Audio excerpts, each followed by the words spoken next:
Yes, I'm here. Okay, very patient. All right, let's do it. All right. The meeting will come to order. It's 6:51.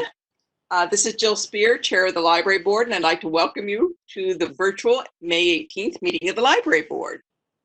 Because in-person attendance at public meetings is likely to increase the risk of transmission of COVID-19, this meeting is being conducted in accordance with Governor Lamont's Executive Order number 7B, which permits municipalities to conduct public meetings virtually. Board members and some library staff are participating by WebEx, and members of the public can view the meeting live on West Hartford Community Television or on West Hartford Community Interactive Comcast Channel 96 and Frontier TV Channel 6099 or at www.whctv.org.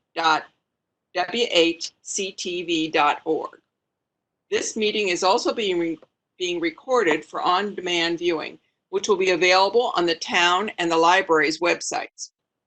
Because of the virtual meeting format, there are some special rules and procedures that I need to cover before we begin. First, I ask that all participants to please mute your devices when you are not speaking. If you wish to be recognized, please raise your hand and I'll call on you. If you are not participating via audio only, or I do not call on you and the debate is ending, then please unmute your phone and let me know so that I can recognize you. Second, pursuant to Executive Order 7B, all speakers must state their name and title each time they speak. Third, because of the difficulty in tallying voice votes on a video conference, I will require that all votes be taken by roll call. So for this meeting, we'll be taking all votes by roll call. Fourth, a reminder that if any participant has a problem with their connection, you should immediately call Urida or text on the phone, whose phone number you were provided earlier. Please let me know, and we will recess the meeting while the problem is resolved. If it can't be resolved quickly, we'll ask you to call into the meeting using a phone and participate via audio only. I will now call the roll and note the staff members who are present. Okay. David Brandwine. David Brandwine. Present. And your title? Library Board Member. Thank you, David. Ann Donovan. Present. Library Board Member. State your name. Ann Donovan. Thank you. Jean Martin. Library Board Member. And your name? Present. Jean Martin. Thank you. And this is Jill Spear, Library Board Chair. Also on the call, we have Martha Stewart. Do you announce yourself, Martha? That's actually Martha Church, Library Director. It's been a long day getting on here. Okay, I'm sorry. And you're always so crafty. Okay, Martha Church. Okay, and Janet Valensis, Library Administrator. Janet Valensis, Library Administrator, here. Thank you. All right. All right. Our first agenda item is approval of the consent agenda items 3, 7A, I, and 7A, II. The chair calls for a motion. David Brandwine, I see you would like to make a motion. This is David Brandwine, Library Board Member. I move for the approval of the consent agenda. I would like to have a second. Anyone? Second. I recognize Ann Donovan. Ann Donovan, seconds. The chair, let's see. A motion has been made and seconded. Is there any discussion? I see no discussion noted. I will now call roll for the vote on the motion. David Brandwine. David Brandwine, Library Board Member, yes. Ann Donovan. Ann Donovan, Library Board Member, yes. Jean Martin. Library Board Member, yes. And your name is? Jean Martin. Thank you. Jill Spear, Library Board Chair, yes. All right, thank you very much. Our next agenda item is the chair's report. I have one item to report, and that's a recognition of Patty Farrah, who has just resigned as our library board member. And I'd like to make note of her long service in behalf of the West Hartford public and for the library board. Had the board been able to meet in March and April, we'd been able to recognize Patty while she was still a member of the board. And we'd like to take note of her many years of service to the town, and more specifically to the West Hartford Public Library as part of the public record. And on a personal note, I'd like to make note of 25 years ago, Patty was in the Friends of the Library and asked me to join the Friends of the Library, and that's how I got more actively involved with the public library instead of just being a patron. And I want to thank her for that because it has had a significant impact on my life. And I would really personally want to thank her for her many, many years over 25 years of supporting the public library in an active role. Thank you. Our next agenda item is new business. The first item of new business is election of the board secretary. Patty, as you recall, Patty was our secretary, so we need to have a new secretary. I need to have a motion for the nomination of a new secretary. And the Ann Donovan, library board member, nominates David Brandewine for position of library board secretary. Thank you, Ann. And I can have a second. Jean Martin. Jean Martin, member of the board. I second the nomination. Thank you, Jean. A motion has been made and seconded. Is there any discussion? Right. Chair calls the roll to vote on the motion. David Brandewine. David Brandewine, library board member, yes. Ann Donovan. Ann Donovan, library board member, yes. Jean Martin. Jean Martin, library board member, yes. Jill Spear, a library board chair, yes. Thank you. The motion has been made and passed. David, thank you for serving as the secretary.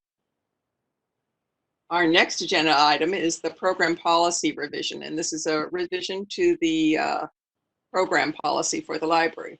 And the chair asked Library Director Martha Church to discuss the proposed changes to the library's program policy. Martha? You are on mute, Martha, so if you could introduce the program policy change.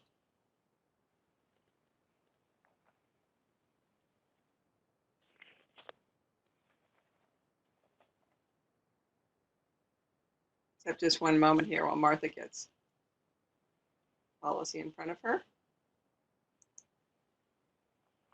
Okay, I have the policy in front of me. And I just had a low bandwidth issue, so I missed the end of the vote and what you just said, but I assume you're ready to discuss the policy. So this is a very minor revision to the existing program policy, which was revised by the library board about a year ago. But we would like to add, given the current situation and the fact that a year ago we had not really strongly considered the possibility of doing virtual library programming, we would like to add to the program policy in the second set of bullet points as one of our criteria for making decisions about appropriate programs for libraries, the availability of program space and/or the suitability of the program for virtual presentation. So that's a very small but key change that staff and I would like to recommend to the board. And I'm happy to answer questions, but I'll mute myself until you have them for me. Okay, I could call for a motion. Chair recognizes David. David Brandewine, library board member. I move the approval of the proposed changes to the library's program policy. Do I have a second? Ann Donovan, library board member, I second that motion. Any discussion? People are indicating any further discussion? No? All right, a motion has been made and seconded for approval of the revision to the library's program policy. I'll now call the roll for the vote. David Brandewine. David Brandwine, Library Board Member, yes. Ann Donovan, Ann Donovan, Library Board Member, yes. Jean Martin, Jean Martin, Library Board Member, yes. Jill Spear, Library Board Chair, yes. The motion has been made and passed. Thank you. Our last agenda item today is the Director's Report. Chair recognizes the Library Director, Martha Church. So Jill, actually, we had pulled the quarterly statistics out of the consent agenda. Yes. So I think before we get to my report, you might want to, we might want to have a brief discussion of our operating indicators for the third quarter of fiscal 20. Recognizing, of course, that fiscal 20 ended with a 2-week period where things had just totally changed completely. And our statistics for the third quarter are actually pretty good. They're not as strong as they were in the second quarter on things like loans of physical materials. You do see about a 20,000 unit decline there, but that would obviously be because the last 2 weeks of March, no physical items have gone out, and that continues to be the case until we are able to get back into the business of sharing our physical collections. We have a very strong showing in the downloadable collections, and I'll have more on that in my monthly briefing for you. So I don't know if you have any questions about any of those quarterly statistics. Obviously, anything that involved people physically coming into the building. So our door count would be down. Our physical program numbers will be down. Our some of our patron interactions will be down, and our number of computer sessions are all down slightly in March. Obviously, in the fourth quarter, we're going to see that in a much more obvious kind of a way, because we'll have 3 full months of being out of commission on those physical spaces and physical collections. So I'm open to questions, but you need to go through Jill to ask them. If you have a question, please raise your hand on just that quarterly statistics. All right, I note that Chair notes that there's no questions on that, so we could go on to the current monthly briefing. Martha?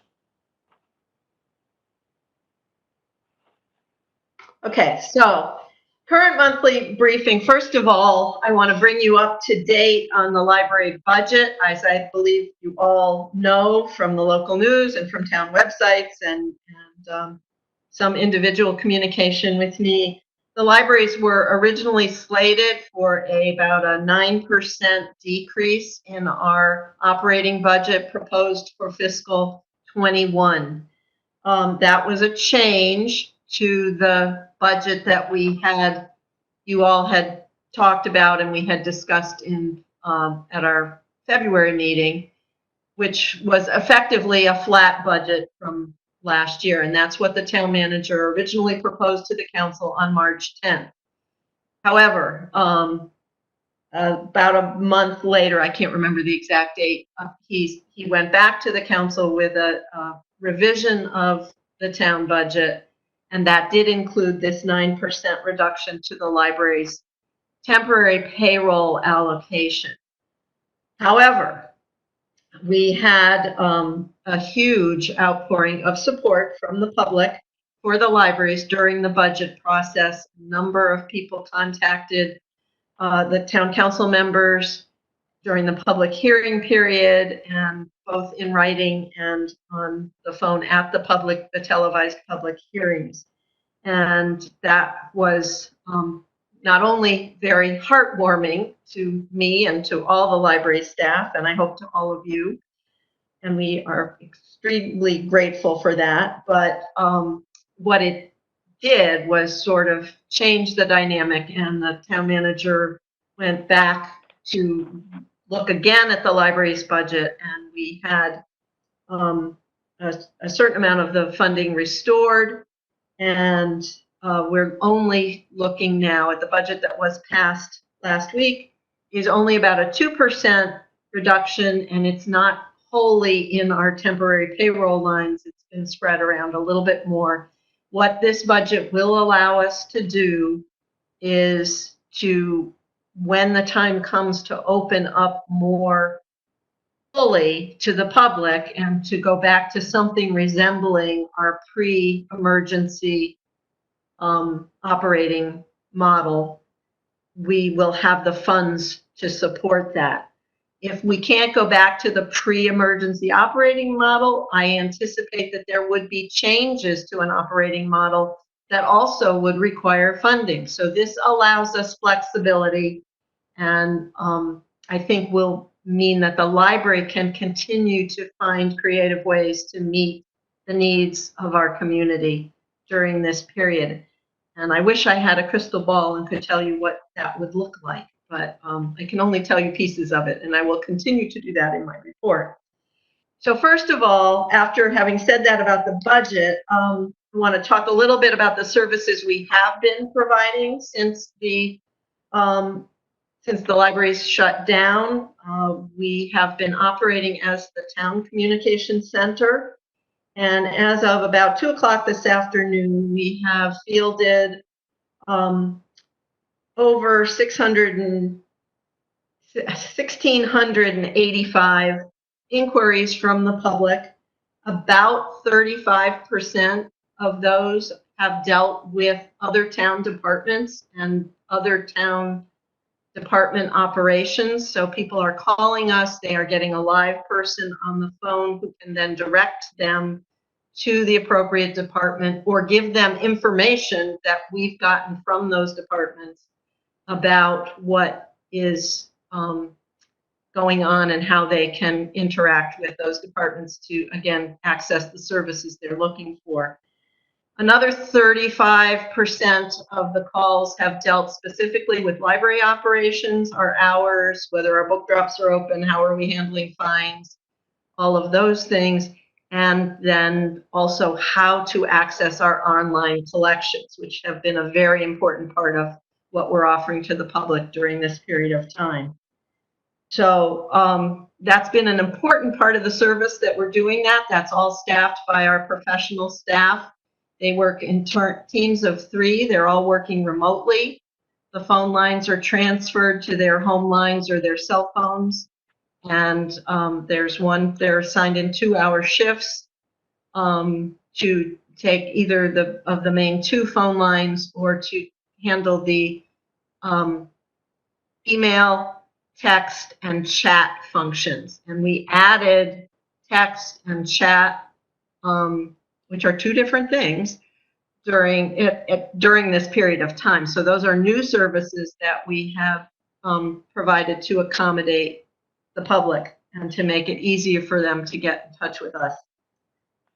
Our online collection usage has been kind of through the roof. Our eCirc stats statistics have been rising, and we've had about a 98% increase April of 2020 over April of 2019 in the use of the electronic collections in general.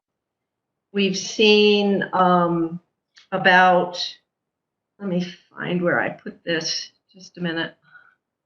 One of the bigger things we just added, and I think you may have seen this in the newsletter, we just added an expanded magazine collection, electronic magazine collection. We now have over 3,600 magazines available to be checked out and downloaded. And so May, we've seen a huge increase in the number of people using those electronic magazines. We did some attendant publicity around that, and so that has been a popular new service and something we're glad to be able to provide.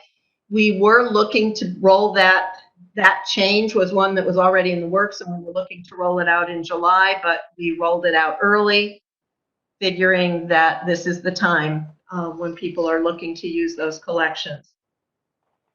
So again, we've had some incredible changes to that. We've had over 300 new electronic users, people that didn't use any electronic platform before. We now have 300 plus new people doing that. And people are taking everything from videos. It's been interesting to see there's been a slight shift. Previously, the most popular format for e-books was the e-audio books. That balance is starting to tip more toward e-books, which is interesting. It sort of suggests that people who were using the e-audio books were commuting in their cars and using them that way. And now that they're home, they're actually able to look at it on the device and read it there. So it's been interesting for us to watch that. We've made some changes to, obviously how we're spending. The town is under a spending freeze, all town departments, but the library was allowed to continue to spend our fiscal 20 funds for materials to shift them to those electronic platforms, which is what's been allowing us to do that and to meet user demand.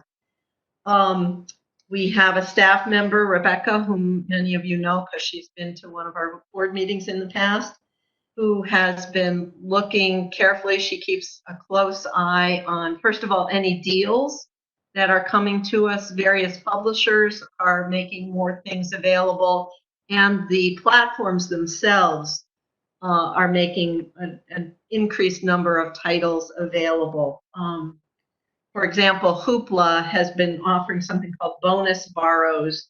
So that's titles they've added, and if you borrow one, it doesn't count toward your circulation per month that you're allowed as a West Hartford borrower. So you could read the first Harry Potter, for example, and it wouldn't count against your number of checkouts for the month, your 4 checkouts. And there have been other sorts of deals, some specific from publishers, that allow us to manage the holds more effectively and get more bang for the buck. We still have to pay for the book, but we're able to manage how the holds are filling and sort of double dip on using the book a little bit to get more people access to a single book. And I can't tell you that I understand all of this completely. Rebecca sent me a very complete report, but I'm not going to regurgitate it here because I don't actually follow it. She said to me at the end of the report, only she knows and cares. And I said, we're glad we have you because you know and you care. So,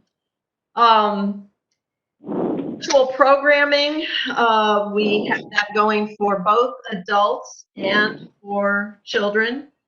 The children's department does about 5 video recordings a week of either story times or craft programs, or there have been some cooking programs. Very popular, very well received by the public. They are also doing some more sort of intended for parents kinds of things. There was one, I think it was either today or over the weekend, that had to do with great free apps that you can use with your children or your child can use that are sort of learning based that might be appropriate. So there were recommended suggestions from our library staff on that. We had one that was on encouraging kids to read the Nutmeg books for this year and vote. The voting is open. So they've done a lot of great programming. From March 30th through May 22nd, there have been a total of 80 posts to the Children's West Hartford Library's Facebook page. And this is how they are continuing to engage with the public. As for the adult programming, we have several of our regular library groups meeting. The book discussion, my Early Birds book discussion has met once. We'll be meeting again tomorrow. The Shakespeare group has been meeting. The Cookbook Club has been meeting, and a couple of the writing groups. and the New Yorker magazine have all been meeting during this period. We've seen a slow but steady increase in the number of people who can join those meetings as people have become more able to use the video conferencing software. We are using Zoom, and that seems to be the one that people are comfortable with. So that's been going very well, and I would say that the attendance in all of those areas has been increasing. We've done some sort of web-based engagement programming is what I'm going to call it. Our poetry contest for adults and teens drew 200 plus entries from over 12 states. You know, most of that was Connecticut, but we did have, you know, Arizona and California and Wisconsin and a number of entries from all around. So that was an incredibly popular contest. The teen poetry contest for April has just closed, and those winners have just been announced. We had a staff member who stepped up and realized that our art show that was hung in the gallery at the beginning of March, the high school Honor Society art show, which is an annual event, was hung on the first weekend of March and should have run all through March. They were going to have their reception the first week we were closed, and they obviously didn't have that. So he asked if he could, and we purchased a camera to facilitate this. He created a virtual art show tour of the art that is all still hanging in the gallery. And you can, it's great, you zoom pan around the room and then you click on it and it takes you in close and you can see which student created it, which school it was, and you can look at the detail in the work of art. So that's been a fantastic way to engage with the public and so creative, and we are so pleased. That's Andrew Pyro, who's a relatively new staff member with us. But we're thrilled with what Andrew was able to do there. Our other social media posts, we are posting every day, several times a day. Some of that is in support of various town messaging, things like social distancing, wearing masks, because our programs and publicity team continues to work with the town communications team to support them with graphics and help with some of this getting the word out on important messaging to keep all of us in the loop and so forth there. So that's been incredible. We did another collaborative event that we just finished up, is the dog licensing poster contest, which was for elementary school children, and that was in collaboration with the town clerk's office. And she's just named 2 winners to that contest, and the posters are absolutely adorable. Our newsletter has gotten, on average, I would say over 5,000 people have opened each newsletter pretty much since we closed down. We had 1 or 2 of them go over 6,000 opens. Just to give you a frame of reference, prior to that time, sort of an average number of opens, or what we considered a good number of opens, was about 3,500. So this is a considerable uptick, and we know from the click-throughs which pages they're going to. And a lot of them are pages that we have built with information, again, in support of other town initiatives. You know, our COVID information pages are incredibly robust. We have a whole list of food resources for people that, you know, are looking for how do they get their groceries delivered, or which grocery stores have what hours. We have a page that does the same thing for pharmacies.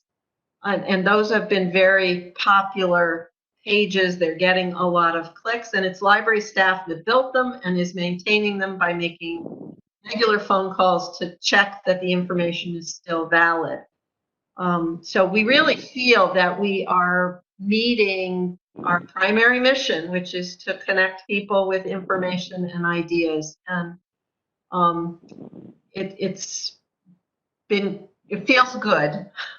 as the director to know that the staff have been able to see that that is our main mission, and to have the rest of the town recognize its value. As far as staff themselves, we've had a couple of all-staff Zoom meetings, and that is all our full-time staff on Zoom. Those are fairly recent. We've just done those the past 2 weeks. We will continue to do those on a weekly basis for a little while longer, at least. It's great to have everybody have a chance to share and to see each other. I think one of the things that's so hard in this situation for people who are used to working together every day is to not be in the same space. So if we can be in the same virtual space, that's helpful. A number of our smaller work groups and our division teams have been meeting on a regular basis, again, either by just telephone conference or by video conference. Children's meets, adult services has been meeting. We had a meeting today with the group that is looking at curbside delivery of our physical collection to residents. And our programs and publicity team meets on a regular basis every week to brainstorm and make sure they're all on the same page about our messaging and our graphics. We plan to, we are working very hard to roll out curbside service. You may have noted that libraries in some of the surrounding towns, particularly Bloomfield, have been doing curbside service for a number of weeks. We did not do that initially at the recommendation and advice of the town, one of the town emergency managers, Bob McHugh, suggested that we wait on that. That turned out to be a good decision because curbside service is something that has been nationally a subject of discussion in the library world, with a number of organizations, including the ALA, coming down a little bit more on the side of that it was better to provide that once the initial crisis had passed. So we think that we are ready to start to roll out that service starting sometime in June. However, there are a number of dependencies that must be satisfied before we can do that. So the primary one is that we need staff in the building to be able to provide the service in the first place. And if you read the governor's outline for bringing people back into office spaces, there are a certain number of things that have to be in place, such as an increased level of facilities maintenance, adequate PPE for all staff concerned, training for all staff concerned. So we are working very hard to start to put those things in place. But as you all know, we don't manage, I don't manage our facilities maintenance crews. Those are managed by the town facilities department. So we're waiting until those things are fully in place. We have just instituted, because there are some of us that are in the building some of the time, we've instituted a building occupancy log system where staff members log in and out when they come in. This is nothing to do with payroll, but it is everything to do with being able to do contact tracing should that become necessary because someone has reported in sick.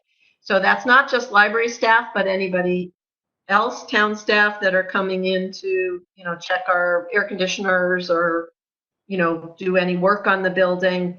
We are asking them to register in that building occupancy log. And that log, the prototype of that, has been rolled out to the rest of the town and is likely to be the same log that will be used by all other town departments ultimately. But that's the work of Pradhan, who was our I call him our Google Meister, and he's the one who created our building log that will be used. I anticipate initially that staff will be working sort of staggered partial day shifts in the buildings to cover the curbside service.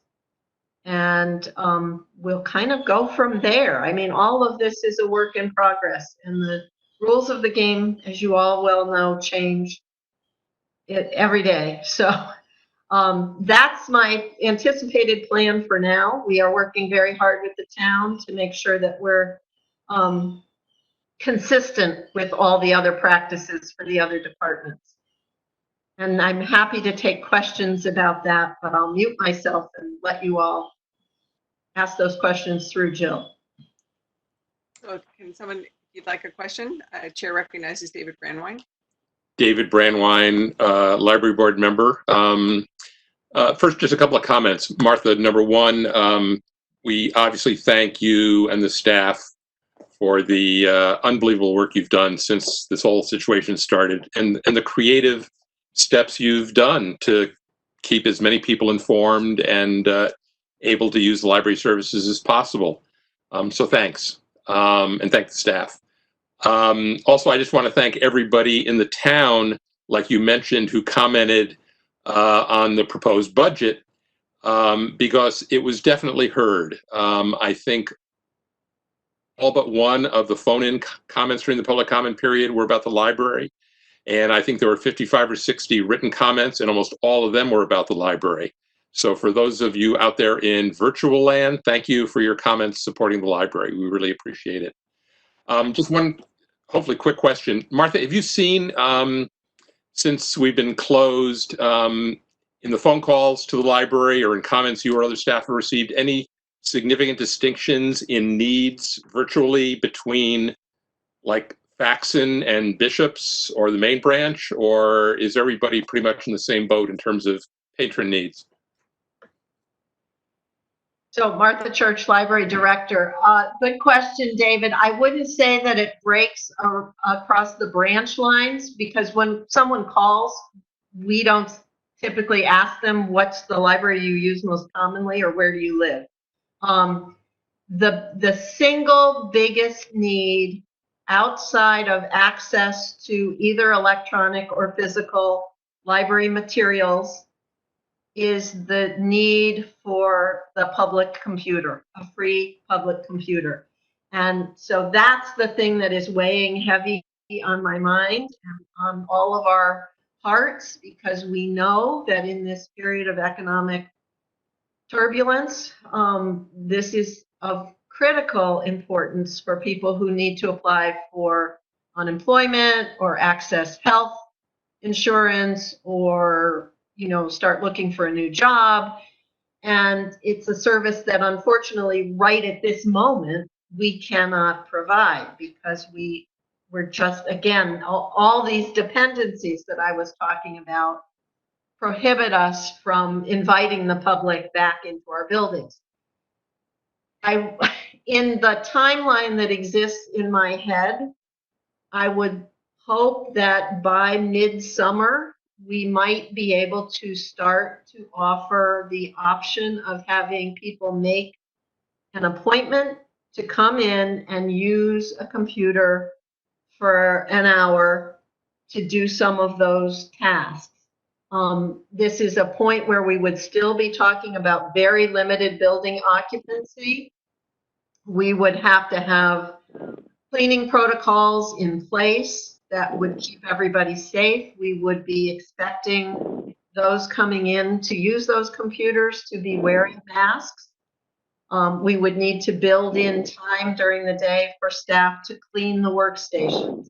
We are looking at moving the workstations out of the main computer labs and spreading them through the 3 buildings. So that when people do come in for those appointments, they are distanced from each other. We are also looking at having physical barriers, the plexiglass between workstations, so that, again, people are a little bit more protected from each other in those spaces. And then that's a point at which we obviously need the plexiglass sneeze guards at all of our workstations. We are looking at, and it's expensive, but we're looking into a software application that goes along with our self-check machines that would allow people to actually do their own checkouts on their own phones. So in other words, I might come in at a point where we start to invite the public back in to actually go to the shelves and get their own materials. They'd be able to take the book off the material, scan the barcode on their phone with this software and check out there and not have to touch our self-check machines. So we're looking at a lot of creative ways to manage library service, but you're right, it's the computers that's the really tough one that's going to come next after the curbside.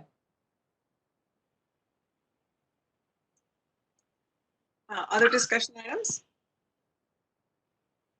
Anne, questions? No.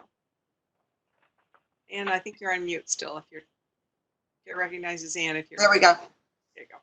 Hi, again, I am Donovan, Library Board Member. As David so eloquently put, Martha, you and your staff have just gone above and beyond with taking such great care of our community through all of this. So I want to thank you.